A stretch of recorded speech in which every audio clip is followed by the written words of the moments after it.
guys, it's Nish and Shan, and welcome back to our channel.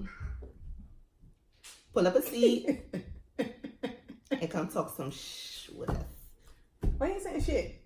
Are we not allowed to say shit? I think we can. I don't think we can say F-U-C-K. All right, come talk Clearly some shit. spell it. I don't know. We got to look at these guidelines. I just know we can't play music, which is a whole vibe. But Daddy was saying we can. He was like, it's not monetized. I am not getting sued for Daddy. I think we can. And then a lot of times if you speed it up. What did you talking about today? Okay, so how was your week? It was okay. Monday, I didn't work. We went out. Me and Cedric, we home. To the casino. Went to the casino. I seen any leaks. I told you, right? Mm-hmm. I did. Is her mouth really big in person? She wasn't talking, and I didn't know it was her until I walked past her and then heard her voice. And Cedric was like, I won't say anything till you walk by. I don't really watch anything she's on except for Glee. So I was going to, which is completely gone off. It's such a, that was one of my shows. I didn't stay away because I'm not a huge fan. I just thought it was something nice. But she's on all my damn gifts. Everything I said is, I said big what I said. I'm hot. I'm a little fan. Yes, honey. Yes, fan. Hey, yes. Which I found on from a YouTuber. You want to shout the YouTube out? You never know that myself. Damn, I can't. Rich Lux. Rich Lux. Shout out to Rich Lux. Yes, which is a gossip channel, which I don't really watch, but I like him. He's funny and cute. You know, just very animated like me. So I really appreciate that. But he had a fan, and I was like, oh, yes, bitch. I need me a fan, too. And I need one that says yes, and I found it. It's hot down here in the DMV today. Yeah, it's hot. Spring is trying to peak. My week has been interesting. To say the least. To say the least. Your week has been why we do these videos. Right. It's definitely been interesting. But, you know, yesterday was a really good day for me. I went to a ladies' night. Next time, Gail. And it was me, invite me, Gail, Tammy, my mom, Tavia. So the whole crew, y'all could have called me up. Yes, we could have though. So we had crabs and lemon drops, and it was just like a nice little ladies' night, chill night. We listened to oldie but goodies. We vented. We inspired each other. Yesterday, I just felt super encouraged. Like we had heart to hearts, and everybody just shared some of what they going through in life. See, that's what I appreciate. And it was, when I tell you, I left there feeling like, girl, runway. I walked to my car feeling like I was walking a runway. That's amazing. I was like, I felt so good. It was like so uplifting, and I felt so inspired. So shout out to the ladies. Y'all really lifted the girls' spirits for real. So I feel good. I appreciate that. I love us women. For some reason, it's something about women who are like over 35. Oh, I ain't there yet, but I can tell you peaking because you got that whole I don't care what nobody think, and I'm who I am, and the confidence. And I'm telling you, like last night, it's just like being around them. They were all confident. They've been through spewing on you, just giving some of the stuff I've been through, and it's so amazing to see women who go. You go through your stuff and you think, okay, no, can't nobody go through what I go through. This is like traumatic. Like can't nobody, you specifically, right? Right. No. So you think everything is made to you, and then you sit around these women who've been through some of the same situations, if not some worse, and you see them smiling and getting through life, and they have their happiness and their peace. Yes, it's just so you got to remember it was a moment in time. Yeah. And even though painful, it's just a moment in time. Like and everything is temporary. Everything's going to pass. It's all temporary. Like emotions, all of this is all temporary. I live in the moment, take every day by day, and have fun. Like, that's what it is. And that's what I'm learning now, to have fun, because I lost that somewhere along the mortgage had to get paid. Life. Somewhere along life. Like living life. And I want to get that back. We're slowly getting that back. Yeah. It's very slow though. I'm slowly learning how to actually I take stuff so serious now. I be like, all right, look, this bill got to get done, this got to get done. Okay, what are the kids doing? What am I helping them with this? Am I missing this? You forget, like, look, that's gonna have to wait. You know what I'm saying? I need to take time for me. The kids gonna be straight. It's hard to like shut that off. Well, I took a stress assessment at work about 2 weeks ago. I sent you the things, but they mailed me something, and basically it told me the way that I handle my stress is through anger, but not like anger. They ain't met me yet. but not like anger, like, you know, knocking stuff over and hitting walls. Just like if I'm faced with it, I immediately get angry. And I was like, damn, it's like they know me personally. Like, that's how I handle things.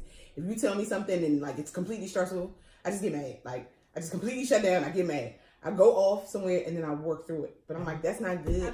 What's the alternative? What can you do? Get mad instead of like your first reaction is like get mad. What's an alternative?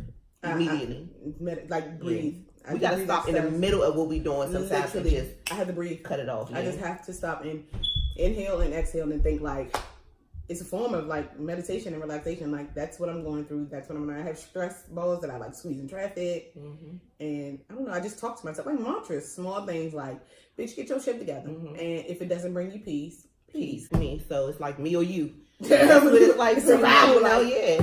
And it ain't even no disrespect though. But I'm the only person that got to live my life. I'm the only person that got to make these decisions for so many other people. So if it don't bring you peace.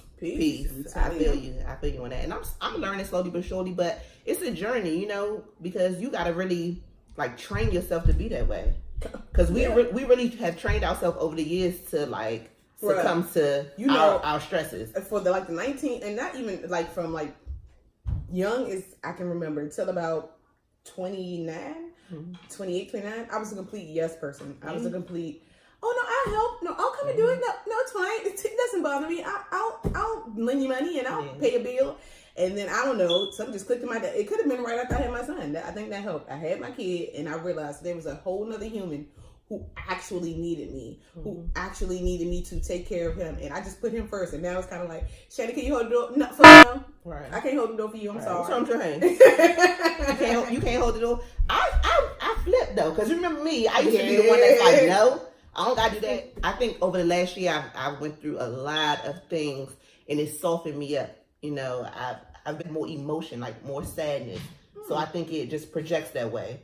So when I'm going through stuff in life, I may seem like more emotional about it versus being angry. And maybe that's why I'm angry, because I'm so mad at myself for being the way I was for so long. Yeah. And now I just revert to being angry. Right. I just like disappear for a while. Like, I ain't seen you in like 3 months. I just been chilling, just living my best life, you know? Yeah. And sometimes, especially as a Cancer, I feel like I have to do that. I have to just, except for your ass. You know, only person I don't think I just completely just run away from. No, you don't. No.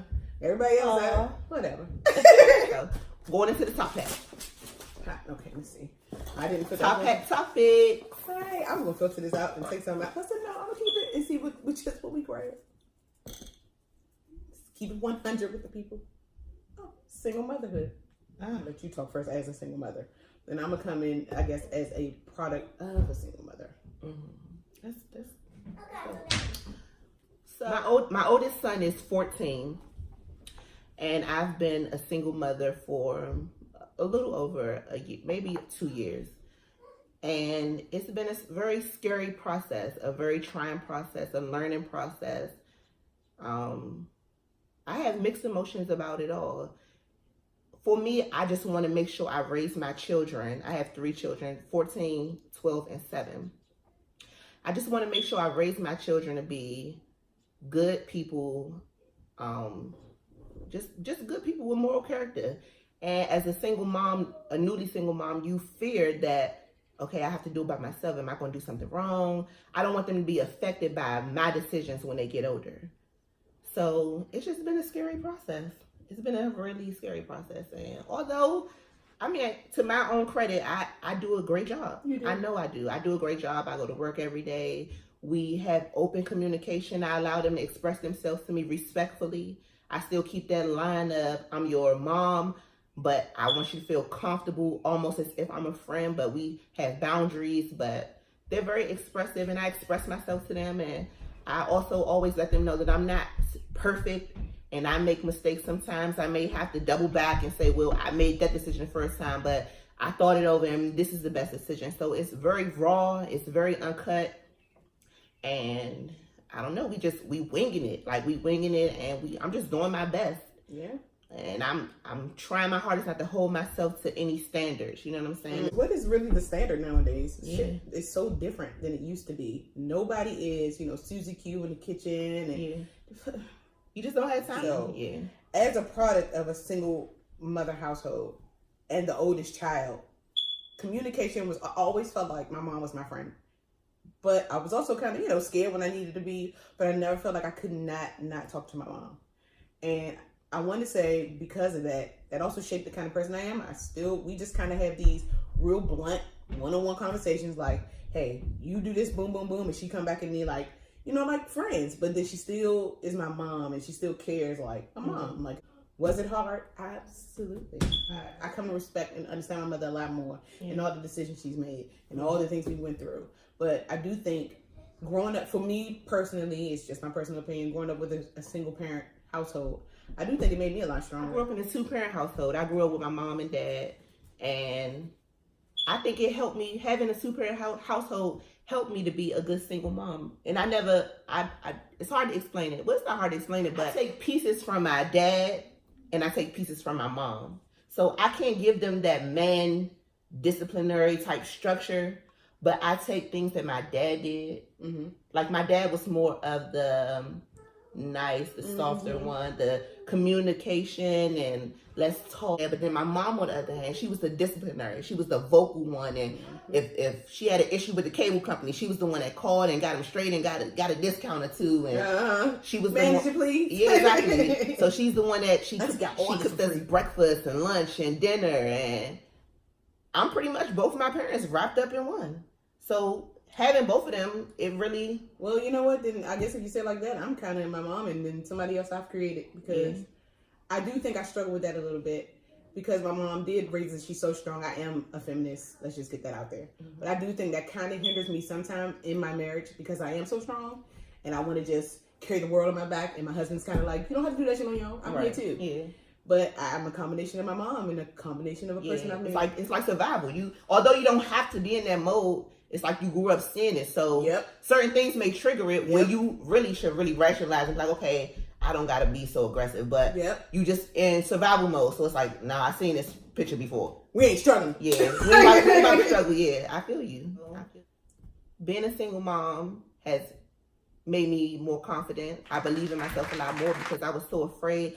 I would research studies and children that grow up in 2-parent households are more successful, but those studies the statistics aren't like that anymore. But let me tell you, it's gonna be funny, and we're gonna talk about that too, and I'm gonna explain how when you call me venting and talking about stuff, how I kind of struggle to see what you're going through. I can't really understand like how you're really struggling and going through the stuff you go. Like I can't really relate because I had this one person not showing me that, and then I explained that to her, and then she come through and she's like, nah, just because I ain't show you, I didn't mean I wasn't dying. She was like, I was like sinking underwater, but she was like, I never wanted y'all to see that. And when she said that, it made me think of you, as you're like, I don't want my kids to see me this way, and I don't want to see, I don't want to see them see me struggle. I don't want to see them cry. But as a child who went through that, I'm like, bitch, let them see you cry. They gotta see it. They have to see it because once I got older and I did see it, it just made me be like, I understood. So in the beginning of my separation and my divorce, I had went to an extremely dark place, and they were seeing it. They would see me. The only thing I could literally do was get up and go to work. That's all I could do. But when you are the primary custodial parent, like that, whatever's in your household, whatever energy is in your household, it's gonna be your whole household. So my mom came to me one day, and she's just like, "Look, get up, get your ass up. I'm tired of it. I don't want to see you sick no more. I don't want to see you cry." She's like, "Your kids are watching you." So I thought to myself, she said, "Look, if you gotta just get yourself together temporarily and then go in your room and cry, but you got to show your kids something different." And that has stuck with me, and it made me more afraid to like be a little bit more vulnerable. So where some days I am really struggling, I like try so hard not to let them see me. In my Pee Wee Herman voice, what's the word of the day? Balance. Yeah. That's a form of balance too. Sometimes you give them a little bit of, I'm a little bit sad today. Y'all need to understand, Mom, I need 15 minutes. And then you give them a whole lot of good days. You know what I'm saying? Like, you're not Superwoman, but you're Wonder Woman. You know what I'm saying? Like, you're one person, you're human. Right. So it's balance. But they're learning now, so now they're seeing me more on my, like, down days. And when I'm just don't have it all together. Just like, look, guys, I'm human. One person. I'm one person. I'm human. And so now they're kind of that baby getting it. Yeah. You just got that out. Yeah. That baby. She won all that. Remember this once? I'm about to say, we had to learn, and then my mom, she went to work, and she wanted to be at the things she could be. I was a sports kid. I was in everything. My sister was the tag kid into, like, all sorts of tag programs and stuff like that, but I was, not saying I'm stupid, very smart, but I was just very athletic. So I had a lot of things, and I had a lot of games, and for everything my mom couldn't make it to, my Trisha came to, my grandparents came to, so like support, I definitely had it there. Super important. And probably why I never really lacked there for like, because you have that whole old school stereotype, which I think is complete bullshit because I'm not a product of it, of girls who look for the love from men because they were lacking it from their father. And you do have some women like that. I was not that woman like that. You got women that's raised in two-parent households that look for that love. Yeah, because you could be in a two-parent household. There are fathers and mothers that are around but never there. Say it again. Say it again. There are fathers, hear me out. Say it again. There are fathers and mothers who are around but never there. And it's almost the same as an absent parent. It is absolutely the same as an absent parent. it's the only difference is the physical. You see the person. But I'm so used to being like independent, and in my marriage, I never really shared too much of it. So people didn't really necessarily know what I was going through. So I kind of almost felt like I didn't have the support. So once I went through my divorce and everything, I was by myself. I felt like, okay, I'm really about to be by myself. So many people reached out to me. Like I had my parents and then my brothers and then my best friend. And I always try to do it on my own. But that was hard for me too, to be like, hi guys. Hey guys, I need help. But it's like nobody ever made me feel bad. You know what I'm saying? That's my biggest thing about biggest thing about needing help. Is somebody making me feel bad for needing it. You know what I mean? Me, I think, and this is to anybody out there who knows a single mom or a single dad, like really by themselves, reach out to them. And even if you can't afford to like give them anything monetary, coming over, maybe helping to straighten up, clean up, or help with homework, or calling to see how the kids doing, or just be over there for a cool little event session. For event session to talk it out. Like those little things matter so much. I pride myself in setting an example for my children and let them know that you are not your circumstances. You know, your life does not have to change, and if it does change, you adapt to the change and you keep it moving. And I'm big on that. I keeps it moving. Do you understand me? Look at I keep it moving. I don't grow no grass under my feet. Not now, not ever. And none of my children would do it. You better say it.